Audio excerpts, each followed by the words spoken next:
Bom dia, a paz do Senhor Jesus. Tudo bem com você? Espero que esteja tudo bem, que você tenha aí um sábado abençoado, um final de semana abençoado, que a graça e a paz do Senhor esteja contigo, com toda a tua família. Eu tenho uma palavra para você, eu tenho uma palavra que Deus ministrou ao meu coração, eu tenho uma palavra que Deus venha nos falar nessa manhã a respeito das nossas decisões, a respeito quando nós tomamos algumas atitudes e são atitudes que desagradam a Deus, e nós compreendemos através da Escritura que tudo aquilo que fazemos e que venha desagradar a Deus, existem algumas consequências, existem algumas, vamos dizer assim, a palavra correta é essa mesmo, são consequências que vêm pela nossa vida à frente, né? E Deus não se agrada e pode ter certeza que Deus, de certa forma, vai acabar nos cobrando, né? E eu quero entregar para você aqui uma palavra que está no livro de Juízes, né, que fala aqui no capítulo 21, no versículo 25, dizendo assim, bem, é o último versículo do capítulo 21, né? Na verdade, é o último capítulo do livro de Juízes, que fala assim, o livro de Juízes, capítulo 21, no verso 25, que diz assim, naqueles dias não havia rei em Israel, cada um fazia o que achava mais reto. Então, quando você não tem uma diretriz, um comando, vamos dizer assim, as pessoas estavam ali totalmente soltas, fazendo aquilo que dava na cabeça, aquilo que eles achavam que era correto fazer, né? E o porquê que acontece isso? Quando não há temor e tremor de Deus. Quando não há temor de Deus, mesmo que não tenha uma pessoa específica ali, mas se você é uma pessoa temente a Deus e conhece as leis de Deus, como esse povo aqui conhecia nessa época, você não vai fazer loucuras, você não vai fazer coisas que venham a desagradar a Deus. Contudo, eu quero te afirmar que o pecado, muitas vezes, mesmo você conhecendo a fundo a palavra de Deus, se você estiver em pecado, o pecado cega. E como o pecado te cega, você vai cometer coisas que vão desagradar a Deus.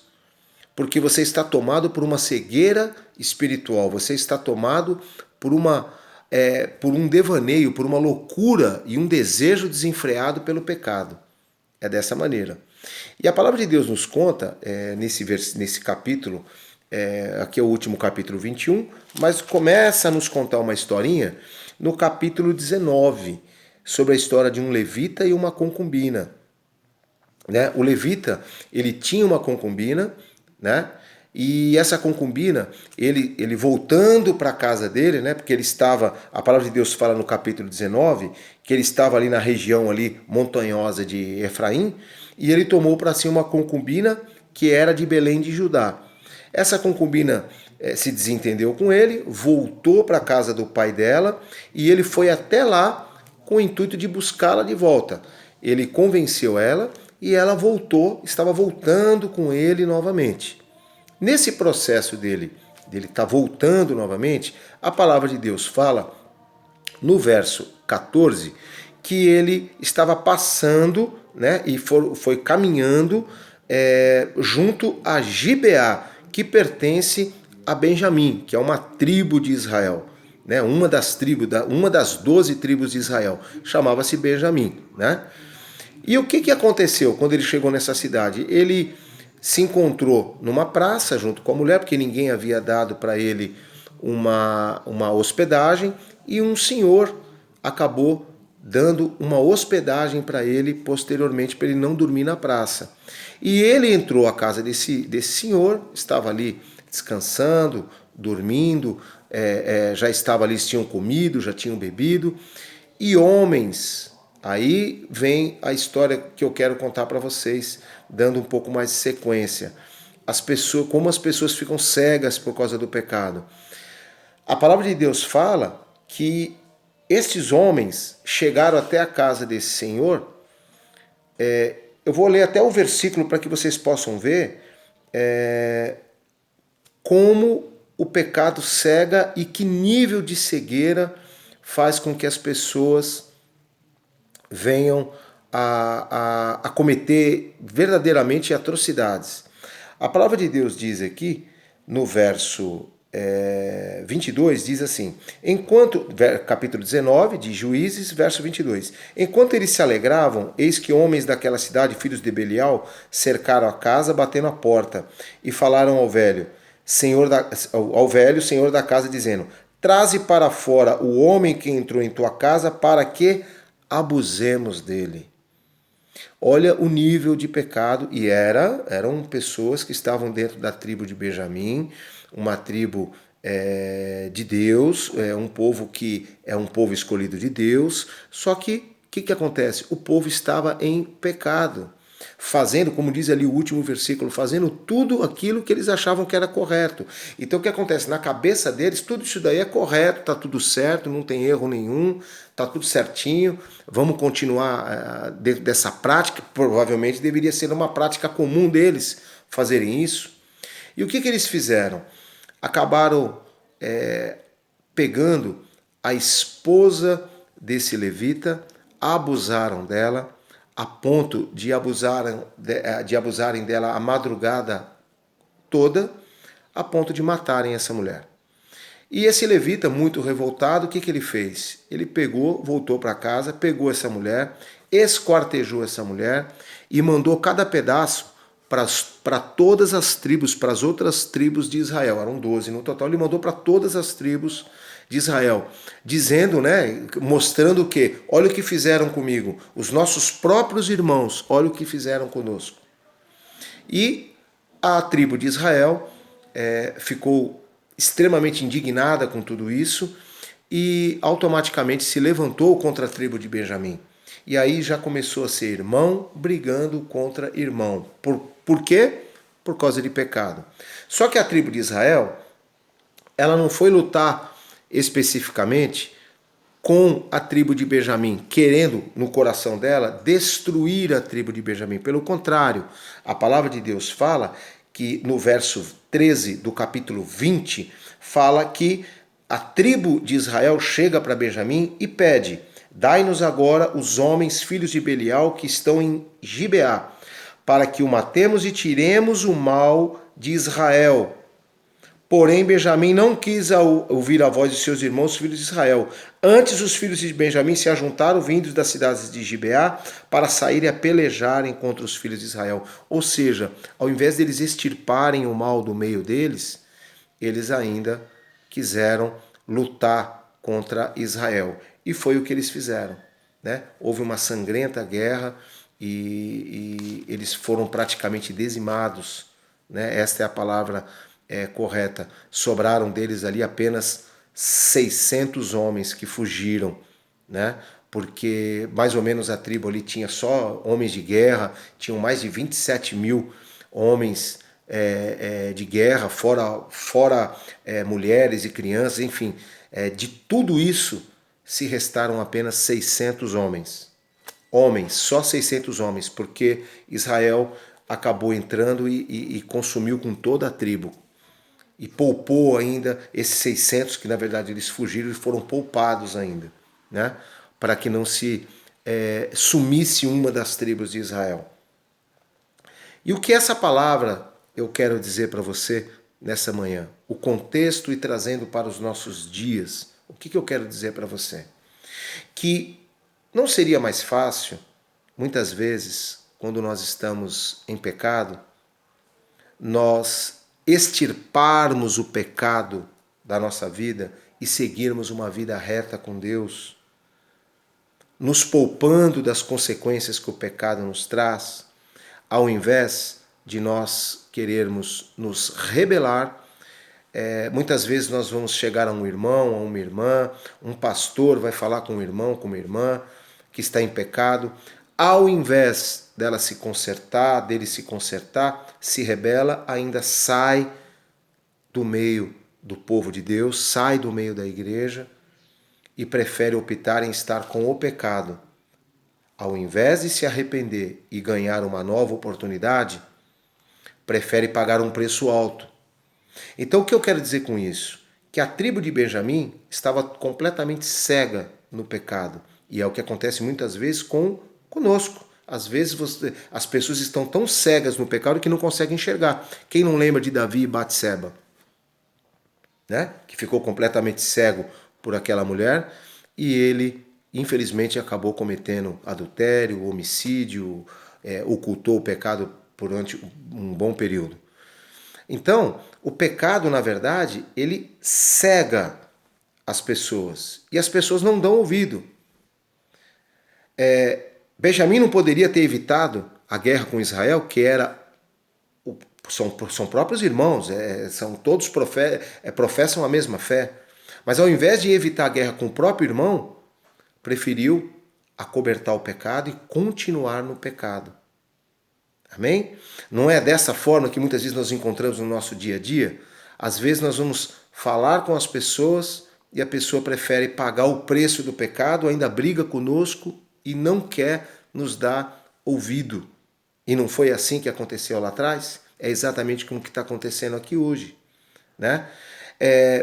Ao invés de ser poupados de um mal maior, preferiram pagar o preço.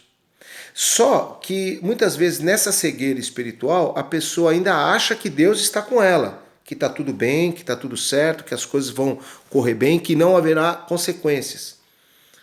A palavra de Deus fala que o povo de Israel consultou a Deus por 3 vezes a respeito dessa guerra. Se deveria ir realmente. E Deus falou, pode ir. Dizimou uma parte de Benjamim. Israel consultou de novo, são nossos irmãos, devemos ir lutar contra ele? Pode ir. Senhor, mas na última vez eles até perguntaram aqui no verso 27 do capítulo 20, e os filhos de Israel perguntaram ao Senhor, porquanto a arca de Israel de Deus estava ali naqueles dias, e Finéias, filho de Eleazar, filho de Arão, ministrava perante aqueles dias, dizendo, tornaremos a sair ainda a pelejar contra os filhos de Benjamim, nosso irmão, ou desistiremos? Respondeu o Senhor, subi, que amanhã os entregarei nas vossas mãos. Ou seja, Deus estava, na verdade, já que Benjamim não queria tirar o pecado do povo, já que Benjamim não queria se consertar, Deus fez o conserto.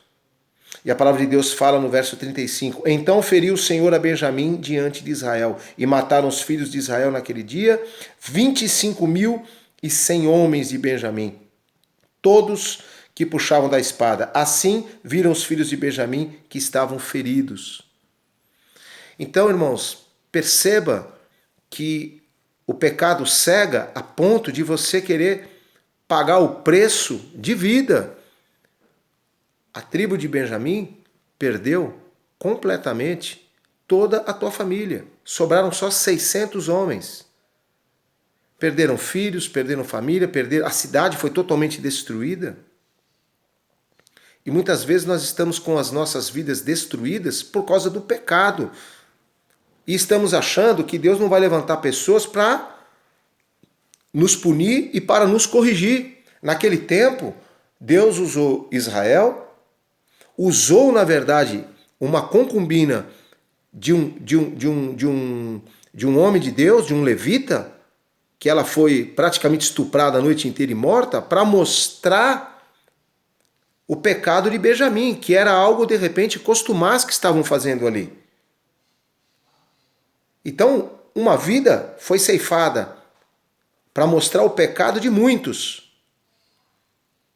E todas essas pessoas pagaram o preço do pecado, a ponto de restar somente 600 pessoas.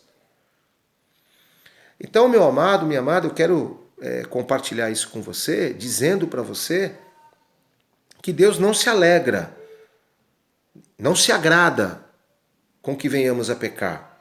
Deus não acoberta pecado. Deus pune pecado. Só que as consequências do pecado seguem para o pecador.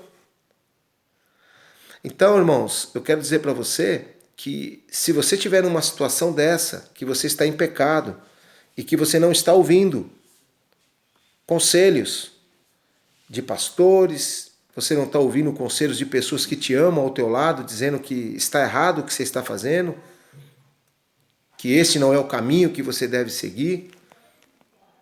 Se você está nessa situação, é melhor acordar antes que o grande mal venha sobre vós, porque Deus vai punir o pecado. Deus não deseja que você continue neste pecado. Deus não continua que você continue nessa lama de pecado. Só que Deus vai punir o pecado. Só que as consequências virão sobre você, sobre quem está cometendo esse pecado. Então, esta é a palavra que eu quero dizer para você de uma história que é uma história bastante forte, porque envolve muita morte, envolve atrocidade, envolve coisas que estão fora do nosso contexto atual. Alguém entrar dentro da casa de outro, tomar a esposa dele, estuprar a noite toda, isso foge do nosso controle de hoje. Mas eu quero dizer para você que muitas vezes tem acontecido isso. Ou não tem acontecido isso hoje aos nossos olhos? Homens maus na terra que roubam, matam, estupram. Pessoas que estão estuprando na frente da própria família, querendo estuprar a esposa na frente do esposo. Homens maus que adentram lares, roubam, matam. Essa história de Israel, que aconteceu entre a luta da tribo de Israel com a tribo de Benjamim, é algo para a gente trazer para os nossos dias de hoje. Isso acontece. Só que nós temos que abrir os nossos olhos, que Deus não deixa impune. Essas pessoas que cometem esse tipo de ato vão pagar o preço, ok. Mas aí eu quero trazer para a nossa comunhão com Deus. Para ter comunhão com Deus, temos que andar em santidade. Sede santos, porque eu sou santo. Deus não se alegra que nós tenhamos uma falsa comunhão com Deus. Porque tudo aquilo que está encoberto será gritado aos montes. Tudo aquilo que nós estamos fazendo às escondidas, Deus vai levar à tona. Vai punir o pecado que está em nós e nós acabamos, por consequência, sendo punidos. Porque há consequências, o pecado traz consequências. O pecado cega, nos leva a cometer insanidades, coisas que não devemos fazer. O pecado desagrada a Deus, só que o pecado traz grandes consequências para a nossa vida. Que nós possamos acordar, estamos vivendo dias maus, dias ruins, então é normal, olha o que eu vou dizer para você, essa palavra. É normal que aqueles que não estão vigiando possam estar muito próximos de estar pecando. Porque como o dia é difícil, o dia é mau, você pode ser seduzido facilmente a cometer um pecado. Pela tua subsistência. Abra os olhos.